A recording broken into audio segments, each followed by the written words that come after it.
Thanks everyone for joining today. You are here for the webinar, learn about the Caring Schools Network and how to join for the 2024 to 2025 school year. So thank you so much for being here. My name is Megan Gonzalez, and I'm the Network and Events Coordinator at Welcoming America. I am based in Charlotte, North Carolina, so it's great to meet you all. And before we get started, before I hand it over to our incredible speakers, I am going to go over a few housekeeping items. So the webinar is being recorded and all registrants will receive the full recording. It'll probably be sent within the next 2 days. And then another reminder, if there's any AI recording bots, those are going to be removed. And then please use the chat box. You can communicate with the panelists, the host, if you have any technical issues, and then use the Q&A feature for content questions. And we'll be taking note of those. Again, please put them in that Q&A feature, and then we'll answer those at the end. So a little bit about Welcoming America, if you're unfamiliar. So we are a national nonprofit, and we lead a movement of inclusive communities working to ensure that everyone belongs and that they're valued contributors to the success of those communities. We have about 300 nonprofit and government members across the country who benefit from expert coaching, strategy planning, and access to member-only events and resources, as well as diverse and practical communities of practices.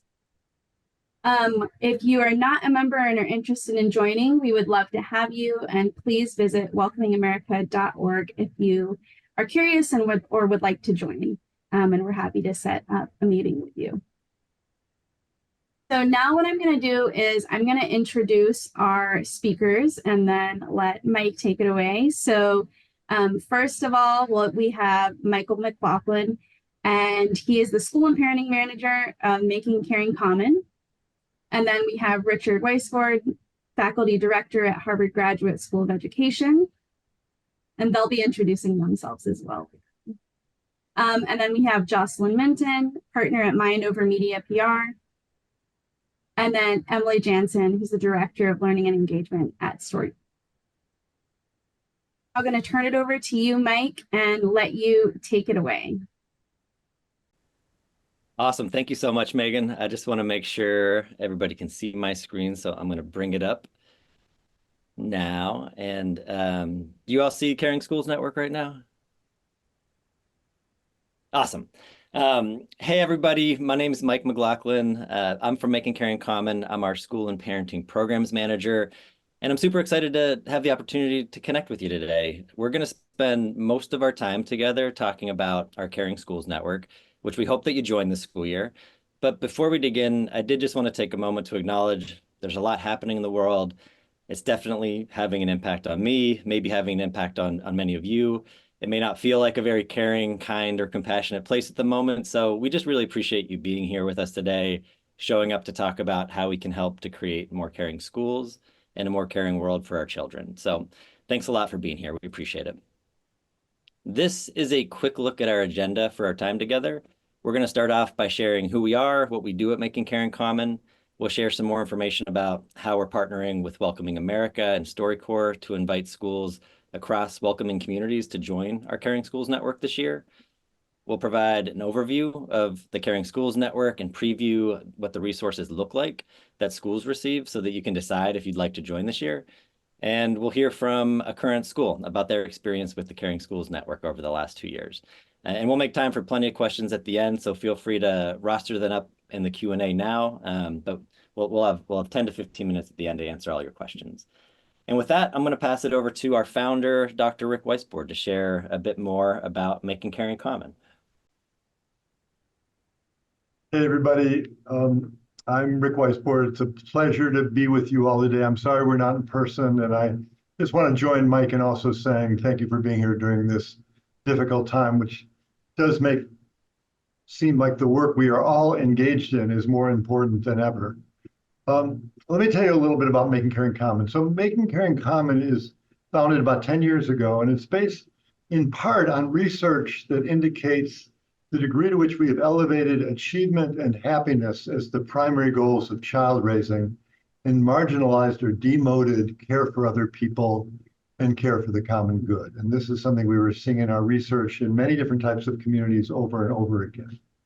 And our commitment is really about how do we put caring for other people, caring for people who are different from you, caring about justice front and center in child raising again. And we work with caregivers, parents, and other caregivers to support them in raising children who care about others and care about justice. We work in schools. We do a lot of work in college admissions to change the signals that college admissions send to young people about what's important. It's not just about achievement. It's not just about how many extracurricular activities you have. It's about the kind of person you are and your capacity to contribute to your communities, to contribute to the world, to be ethical day to day. Mike, we probably go to the next slide. So here is our team. Kieran Bai is absolutely, we have a wonderful team. I'm just proud and honored and joyous to be able to work with these folks. Kieran Bai is on maternity leave, but she's our program director. Milena Batanova is our research director, and you have met Mike. Awesome. Thanks a lot, Rick. And the main reason that we're here today is to invite all educators in schools and Welcoming America's communities, all of you, to join our Caring Schools Network, which is the main programmatic way that we support schools across the country and across the world.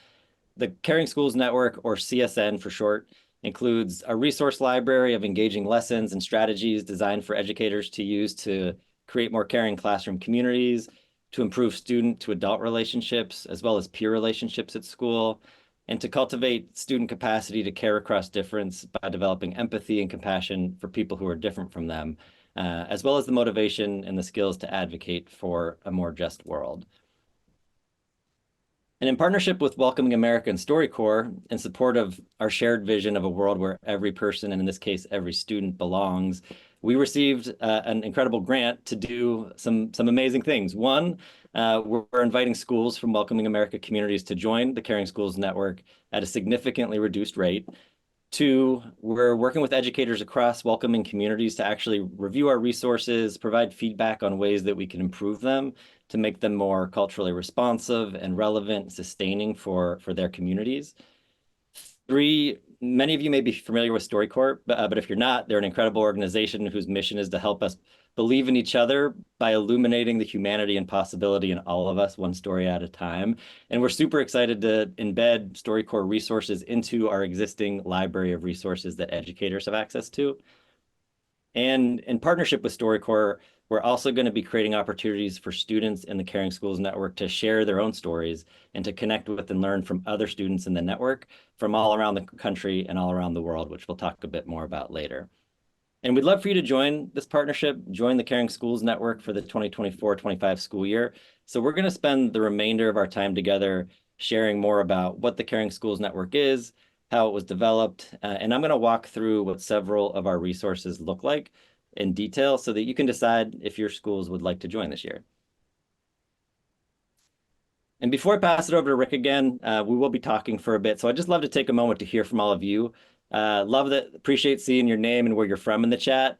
If you don't mind, just take a minute to pop your name in again and just tell us what brought you here today and why creating more caring school communities matters to you. We'll take about maybe 30 seconds. So we'd love to hear from you. Why are you here? Why does this matter to you?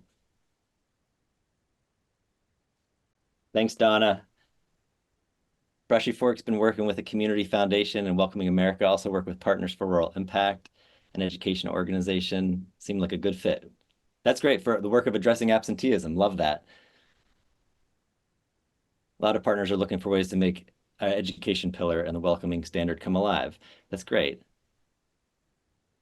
Awesome. I'm the only Latina. Oh, great. I see some responses coming in. I love these. Thank you all. I just needed a little bit of time. Always looking to build resources and connections to strengthen global minds. Love it. Work in partnership with school districts that welcome children from immigrant communities. work to address enrollment, language, cultural barriers, trauma-informed education. Awesome. Thank you all for sharing. And these are great reasons to be here. And I hope that you find that what we've got helps to address some of the things you're looking for. And with that, I'm just going to pass it back to Rick to share a bit more about the Caring School Network.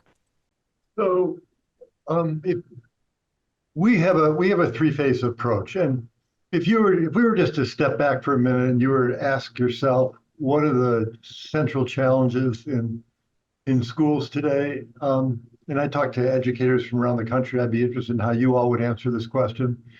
But I think one of the big answers you will get is learning loss from the pandemic, how far behind students are in basic knowledge and competencies. And the other is mental health challenges. And in a way, the first phase of our work is designed to address both of those things. That if we're going to really accelerate learning, in a sense, you have to go slow to go fast. That if kids do not feel like they belong in school, if they don't have trusting relationships, if they don't feel like they're important members of the community, they're not going to be able to learn at a high level. So the first phase of our work, first couple of months of school, is really centered around building relationships, building trust, making sure every kid feels anchored in a sense of belonging in a classroom and in a school. And we have a variety of strategies and resources that do that. We also are of the belief that, in many communities, we need more mental health services, but I don't think ultimately we're going to medicate or therapize our way out of this mental health challenge. That we have to promote mental health, create environments that promote well-being and that are protective, that strengthen kids' resilience. And all the resilience literature points to the importance of relationships, trust, community as cornerstones of resilience, of being able to weather hardship of different kinds. So that's the other reason why we are focusing so intentionally on building relationships, trust, and community in the first phase of our work. In the second phase of our work, we are encouraging kids, giving them opportunities, practice to listen to others deeply in ways that make people feel known and significant, and also to care across difference. And I'm emphasizing caring across difference because often we talk about empathy or care as a quantity. You either have a lot of it or you have a little of it.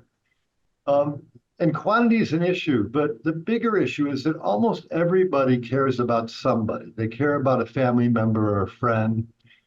And in many ways, the more significant challenge is caring for people who are different from you. It's not just having empathy or care, it's expanding your circle of concern. It's caring for people who are different from you in gender or race or class or sexual orientation or a number of different characteristics.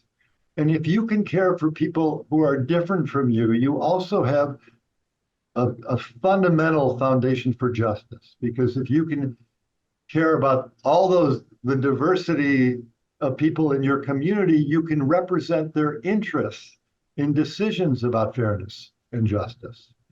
So we're focused caring across difference because it makes a life more meaningful and more richer, because it makes for a more ethical community, and because it's a central building block of being able to understand and commit to justice. And the third phase of our work is about understanding and pursuing justice. It's thinking about what communities are fair, what communities are not fair, the ways in which our country is just and unjust. It's also thinking about what an individual's role is in creating more justice. It's about moral imagination and moral idealism. What would a just society look like that was really just to everybody? What would a just school like that was really just to everybody? And we may want to come back to this one because I realize that in our political environment, even the word justice is a scare word and can send people off in many different directions. And so, one of the things we've been talking about is whether we want to use fairness instead of justice or some other word, but ways to do this work that will be more aligned with or less troubling to the political communities in which you all work. And we are certainly open to adapting parts of this phase of the work. So this is our theory of change. And it's essentially an if-then statement. If schools consistently use our resources, strategies, and Mike is going to tell you much more about those resources and strategies, then students are going to have stronger relationships. They're going to be capable of more empathic, pro-social, and cooperative behavior. They're going to develop key social, emotional, ethical capacities like self-awareness, self-regulation, gratitude, perspective taking. And in the long run, these things will improve their well-being, but they will also reduce mental health challenges, bullying, harassment, a lot of the problems we're worried about. They will enable kids to function with more care and with ethical concerns at their core. And they will also enable students to succeed more academically. That, again, kids who feel like they belong, kids who can take others' perspectives and have more self-regulation are going to be able to achieve at a much higher level. Now I think I'm really kicking it to Mike. So go ahead, Mike. Thanks a lot, Rick. I appreciate it. That was great.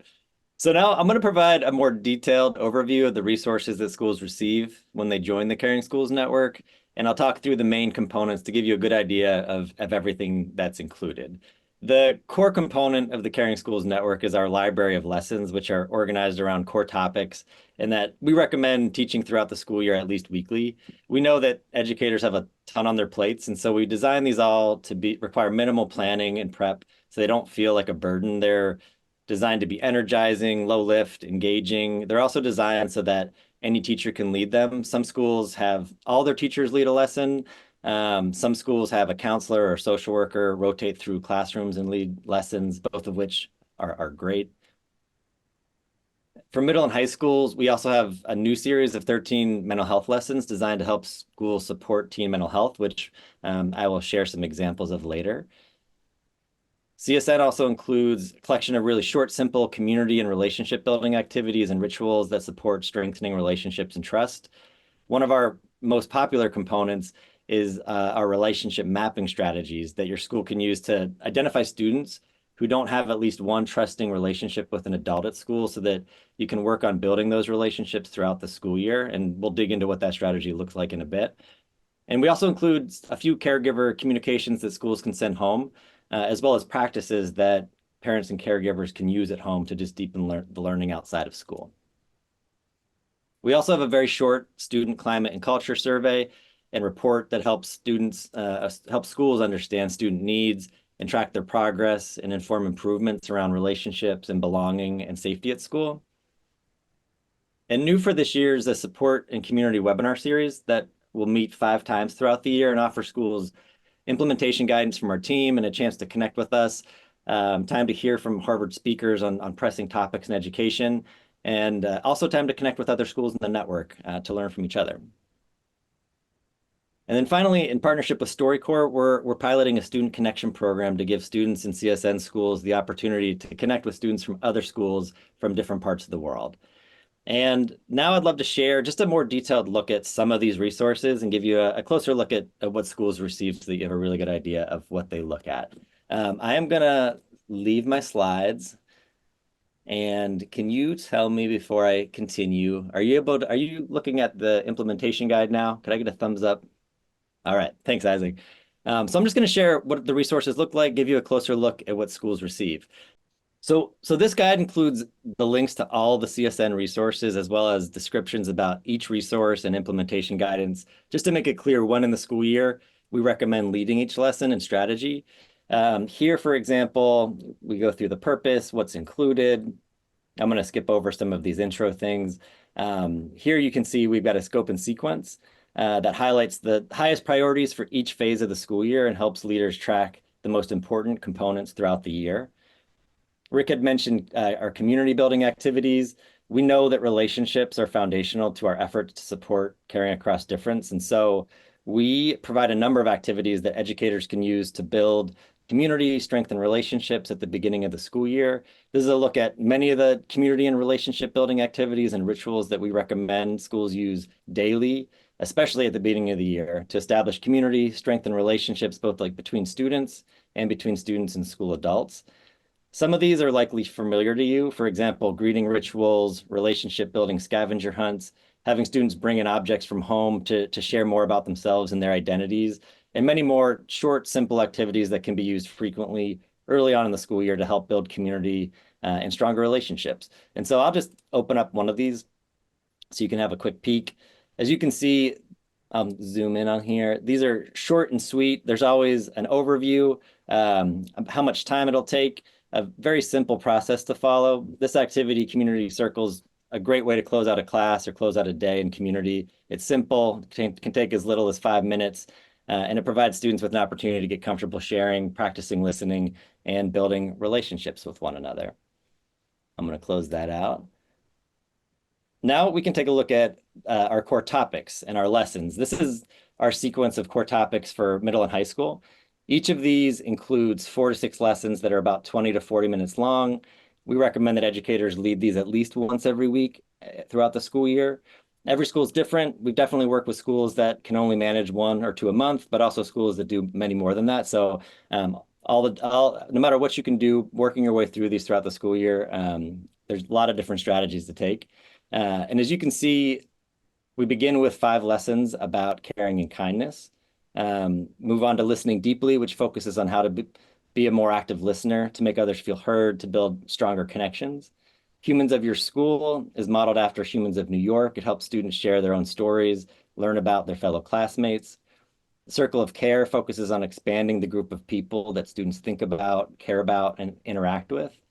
Everyday Gratitude focuses on actively practicing gratitude. Take a Stand leads students through activities to reflect on their personal beliefs, expressing their opinions, recognizing value in the opinions of others. Understanding Identity continues building on students' experiences and learning about identity and appreciating the identities of those around them through sharing stories. Talking Across Difference, students practice listening deeply while discussing lower stakes topics and prepare for more challenging topics while utilizing a lens of curiosity and empathy and pluralism. Deconstructing Stereotypes helps students better understand and confront stereotypes. And Understanding Justice, students build their understanding of justice and how it impacts their day-to-day lives, as well as their community and the world. And they engage in a group project to advocate for justice in a way that they're passionate about. And so let's take a look at one of these so you can see what the lessons actually look like. I'll open up Humans of Your School. And I'm going to zoom in as much as I can here. So each topic includes helpful overview information at the beginning, and then there is a link and a short description of each lesson. And then you can use these to go down and look at each of these lessons. So lesson 1, students learn about the power of listening to people's stories and think about how they want to design their own self-portrait.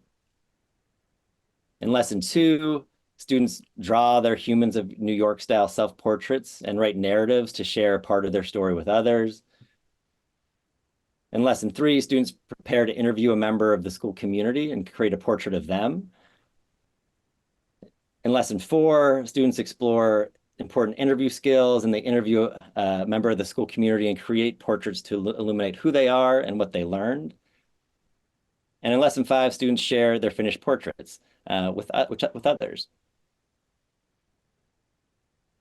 We have an appendix with some helpful norms and some interview questions and supporting questions that students can use.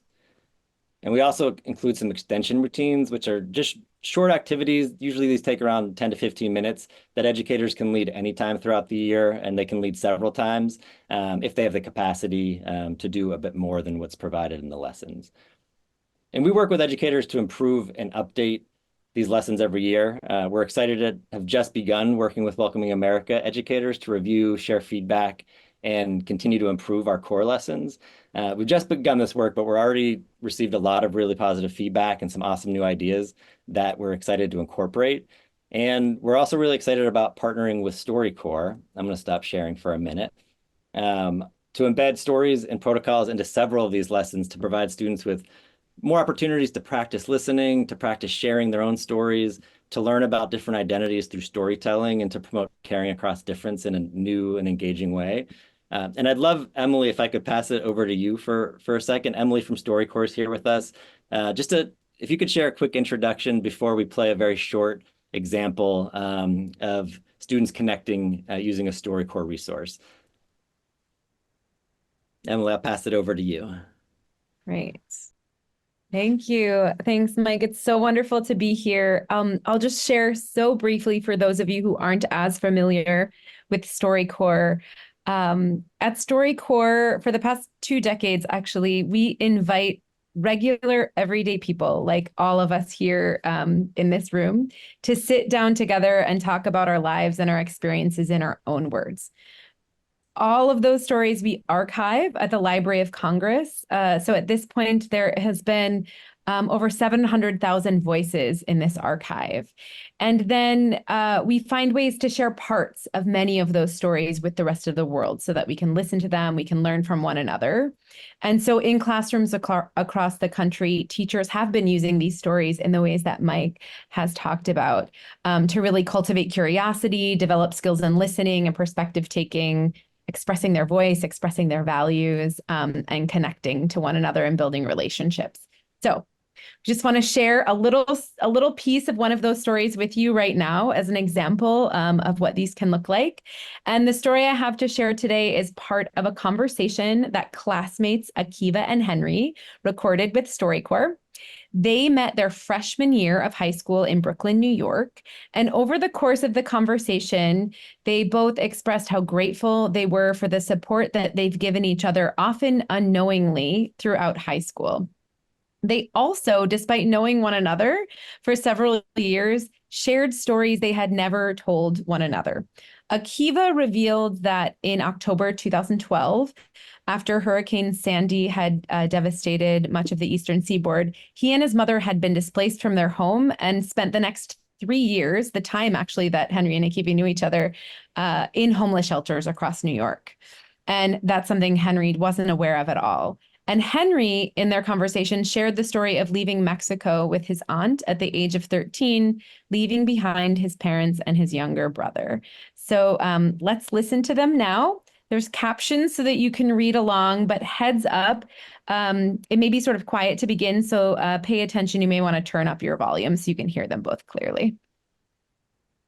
When we went to the airport, my little brother was crying. I tried to act tough on him, but I gave him a hug. I've never given him a hug like that before.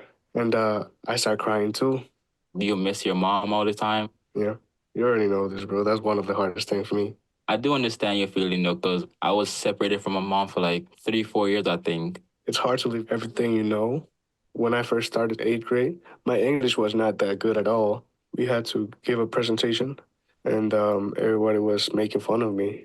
But 9th grade, it got better. What are you most proud about? I'd say the challenges I've passed. Like last Christmas, I was in a shelter and everyone else was getting these big gifts. I didn't get anything that Christmas. You never told me that you was in a shelter. Usually when I have like situations, I don't talk to anyone about it. And I felt like sad all the time. But you would smile and like cheer me up. I might look big and tough, but Teddy bear and stuff. yeah, I'm a teddy bear. The fact that your outside shines so bright is like one of your best attributes. You never give up. That's what I like about you. We always stick together. Like magnets.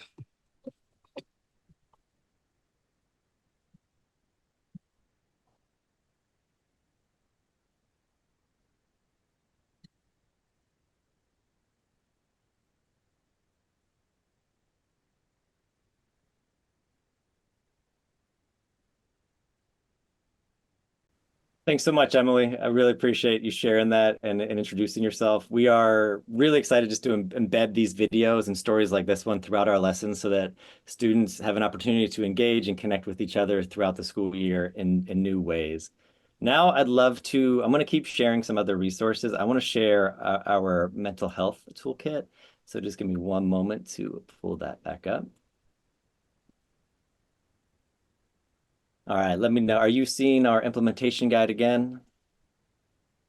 Awesome, thank you. I'm going to scroll down to, here we go. Great. So oftentimes when we talk about caring, we think about caring for others, but we also want students to learn how to better care for themselves. A lot of schools have been asking us for resources to support student mental health, so we've developed a really well-designed 13-lesson toolkit for teen mental health that educators and counselors can use throughout the school year to help students understand mental health, learn strategies to support themselves and their peers. And so let's take a quick look at this. I'm going to open up the toolkit. And I'm going to zoom in. And so we have the whole scope and sequence here on one page with a link to every lesson so that everything's super easy to access. As you can see, topics include understanding emotions, positive self-talk, stress management, healthy habits for sleep and social connections and social media, anxiety, depression, and also finding meaning in your life. All of the lessons include a one-page overview with objectives and key terms and some tips for educator facilitation. They all include a short video that educators can watch to prep before they lead the lesson.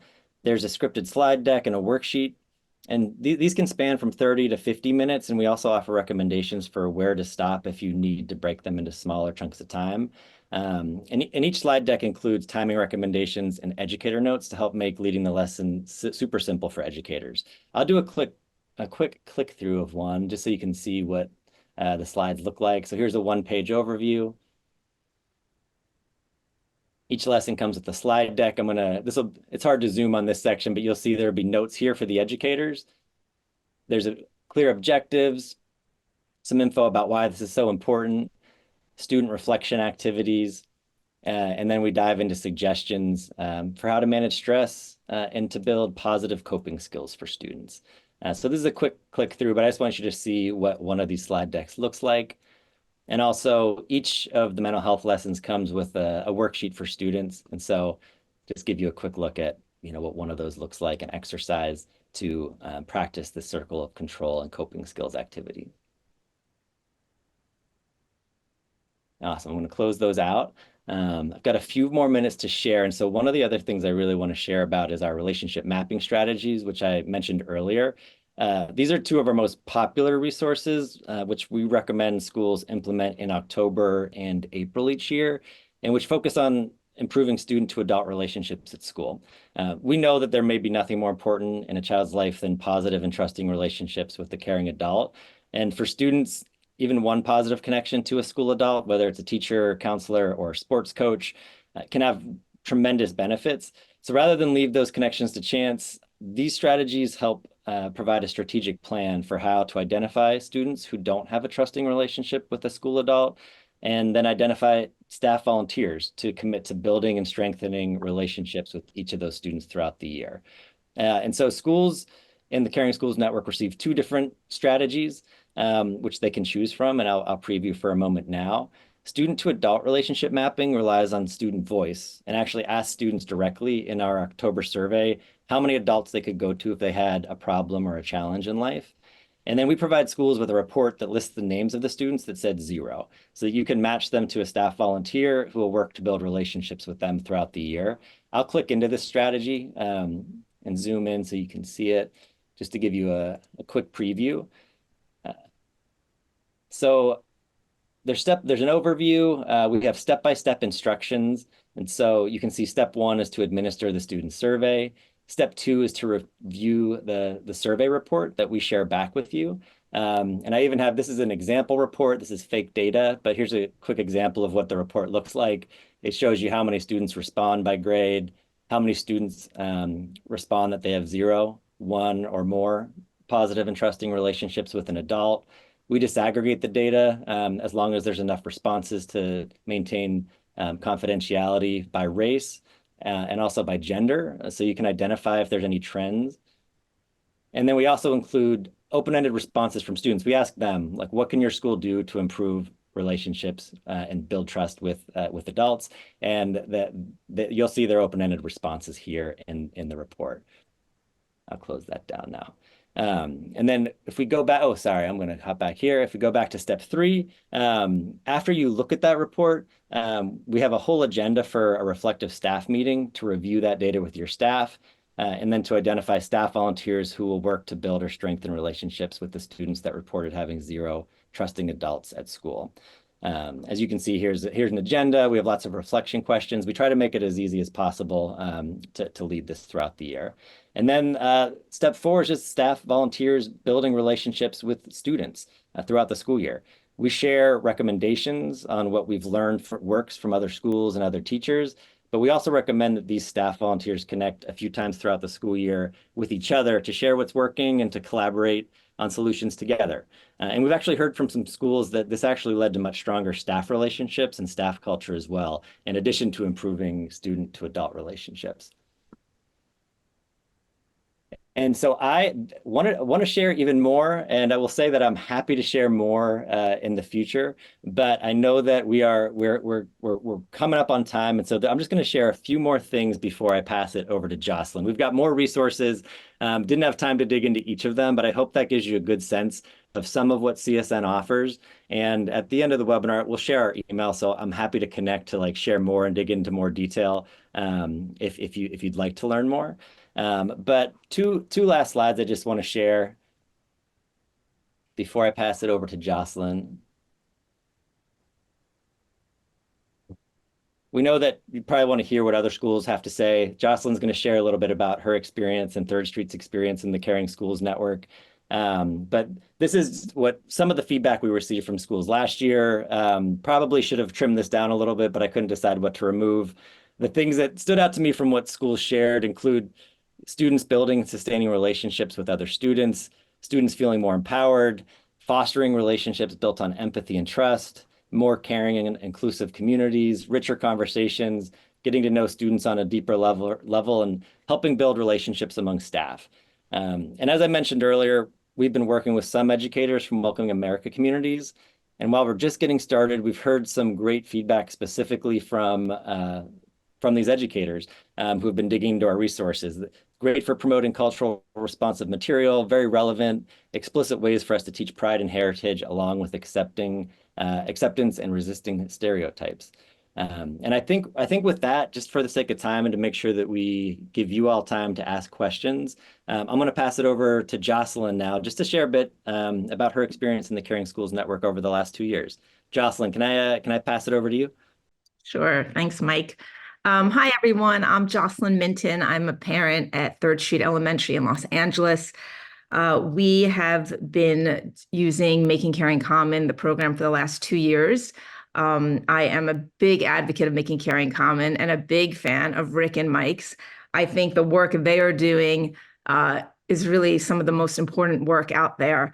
As Isaac mentioned, I also had a lot of anxiety sending my child to school, and I know I'm not alone with a lot of my mom friends and dads that I've met. And, having their kids experience kindness and being kind is always a priority. Yet I know through just talking to Rick and research, it's not always modeled at home the way we'd like it to be.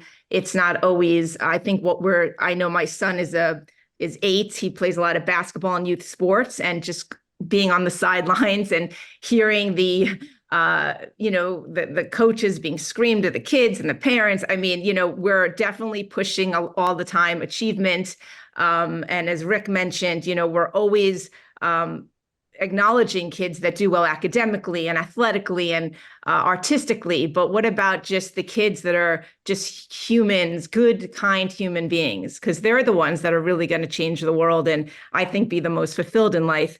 And so I think, and Rick has mentioned the research, what we're sort of showing our kids or through our pushing kids for achievement, we're sort of, there's a gap there, and we're not really explaining and prioritizing kindness the way we should. And the kids are seeing this, and they're not, sometimes realizing that parents do prioritize kindness, and that's what we want. So this program, I feel, should be in every school.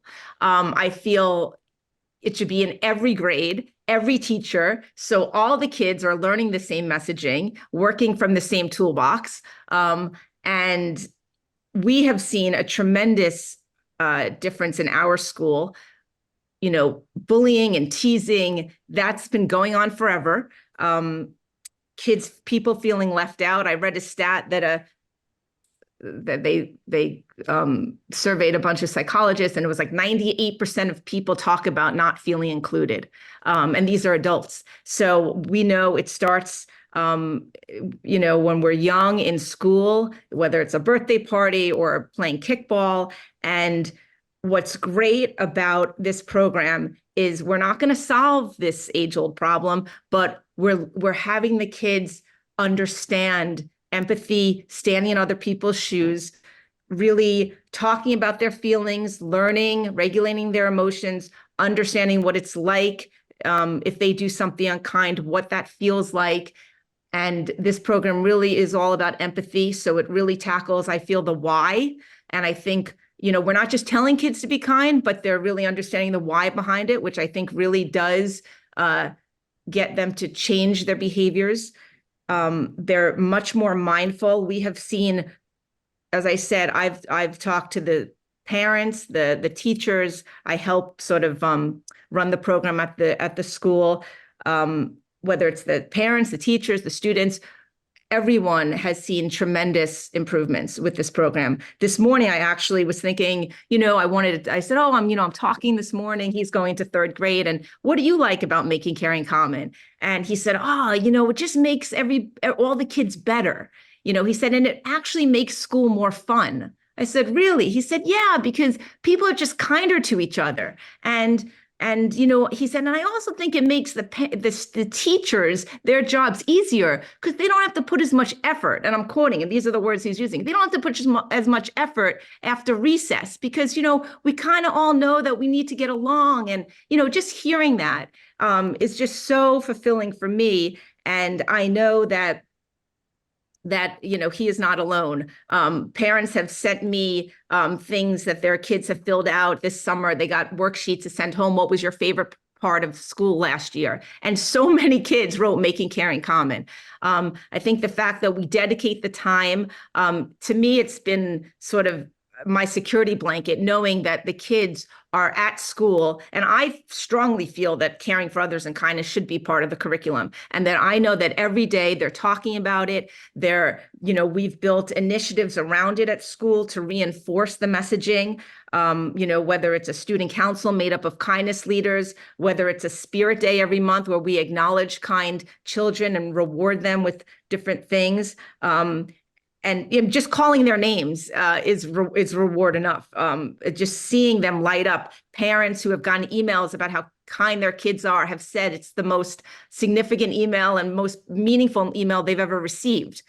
Just hearing how kind their kid is. It's been really very fulfilling and heartwarming. And we're empowering kids who are making poor decisions by reminding them that Making Caring Common is prioritized at their school, and we want them to be kindness leaders. So it's been a great conversation starter for conflict resolution. So anyway, I know we're short on time. I know you've heard a lot. I know it could be overwhelming because as a parent, you sort of see all this, but Mike has been so wonderful in sort of, helping, focus us. And I realize that no matter what you focus on, listening deeply, humans of your school, your kids will get something out of it, something huge. And that's has made all the difference at our school.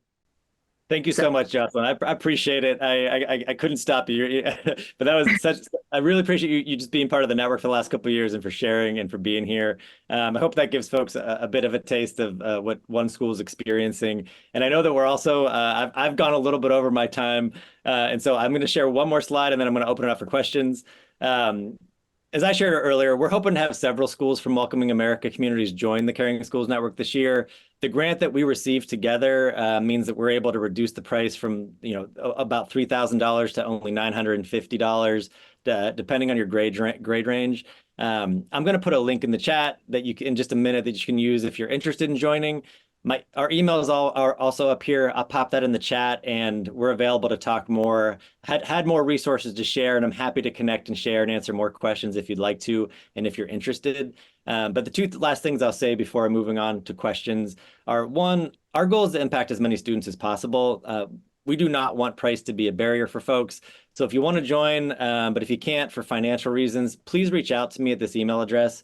Happy to work with you to figure out a way to make things work for your school. And then also we'll share something when we follow up by email with the recording, but help us spread the word. If you know of any other educators or parents or school counselors or school leaders who might be interested, please send them to our website or share my email address with them. Would love to invite more schools into our network in the coming year. Thanks for sticking with us. I'll pop a few things in the chat now, and I think we can open it up for questions. And Megan, I'm not sure if there's any written or if we can open it up and folks can just come off of mute, which works best. Yeah, I don't see any in the Q&A right now. If anyone has any questions, feel free to put them in the Q&A feature or drop them in the chat. So we have a few minutes for questions. As folks are thinking about what questions they'd love to have answered live, one thing that we've gotten from a number of our members is, how do you meet resistance to these curriculum pieces, especially working in complex environments, which is our diplomatic way of saying places where parents have really different value sets, even around things like bullying. And so, a lot of your language feels really open and inclusive, but when push comes to shove, do you all have any experience in finding success points with this kind of curriculum and strategy in more complex and socially and politically divided landscapes? Rick, do you want to take that one first, or you want me to take it? Sure. And I addressed it a little bit. It's a super important question. So I guess I would say a couple things. A lot of our work is about understanding the political dynamics of a community and to some extent adapting the resources to the political dynamic of the community. I also feel like it's really important, like one of the ways in which schools can get into trouble in our experience is if parents feel blindsided. So part of this is also being very transparent with parents about what we're actually doing in the classroom. And if there are things that are going to make them very uncomfortable, engaging in some conversation with them about whether we should remove it, adapt it to some other form. I think part of our experience is that when you survey parents, there's a real danger, and one of the reasons it's important to briefly survey parents is because often the loudest parents drive the agenda, and they're not the majority parents. They're a very small minority parents sometimes. So that's why these brief surveys seem really important to me. I think it's also the thing that worries me the most or concerns me the most, and Isaac, I'd be interested how you would answer this, and I should pass this on to Mike too, is the word justice, because I worry that what it means for some people, and I'm not defending them, but what it means to some people is a super woke agenda. And we're going to be talking, you're going to make my kids feel guilty or ashamed if they're white. And, we have some resources and tools for parents about that, around bridging differences. And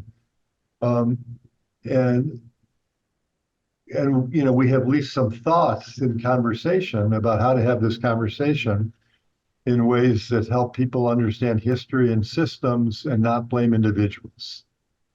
But I think you're right. These are very complicated. And part of what I'm saying is a lot of it is worked out in conversation with schools.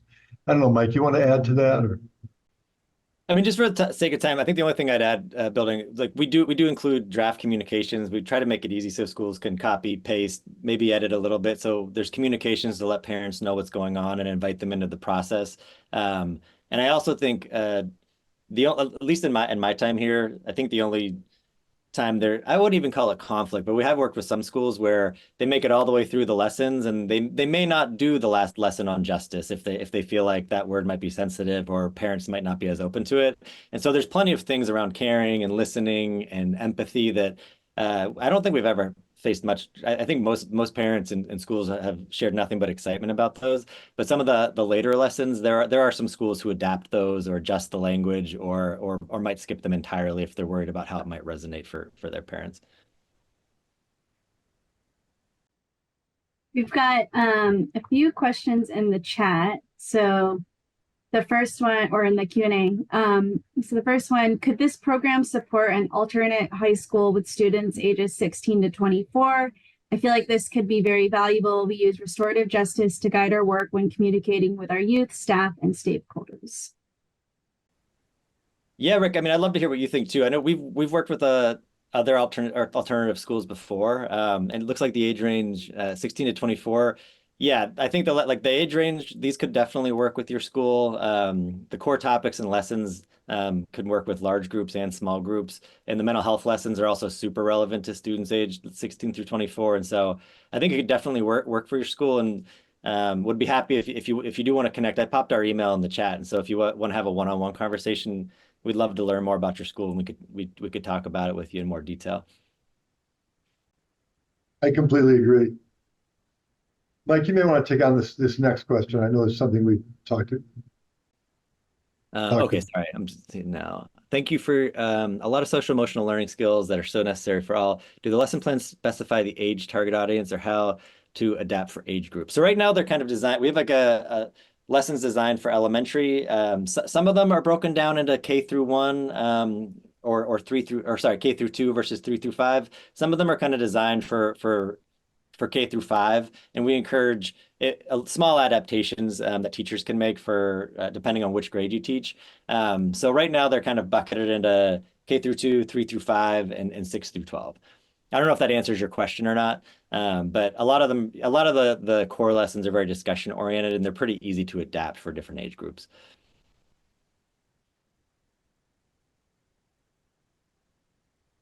Well, thanks for the questions. I don't know. I'm happy to stick around if there's any more, but for folks, if there aren't any questions, I just want to thank you all for being here again. I know that you all have a lot going on. It's the middle of summer, and we will follow up with more info if you're interested in joining, and would love it if you could spread the word if you think this is important or know other school leaders and educators who might think it's important. We're trying to reach as many students as possible, and so thanks for being here. Thanks for joining us, and happy to continue the conversation if you got more questions or want to learn more. For everybody listening at home, if you're interested in understanding more about how this connects to our welcoming standard, or you want to know more about the StoryCorps opportunity that might come with participation in the Caring Schools Network, feel free to reach out to your regional manager or memberships at welcomingamerica.org, and we'll get you to the right place. Thanks for being here, everybody. Thank you, everyone, so much. Thanks for joining. Please stay in touch. And thank you to our presenters. Thanks, Mike. Thanks, Rick. Thanks, Jocelyn. And thanks, Emily. Have a wonderful rest of your day, everyone. And we'll be sending this, again, recording to you all in the next few days.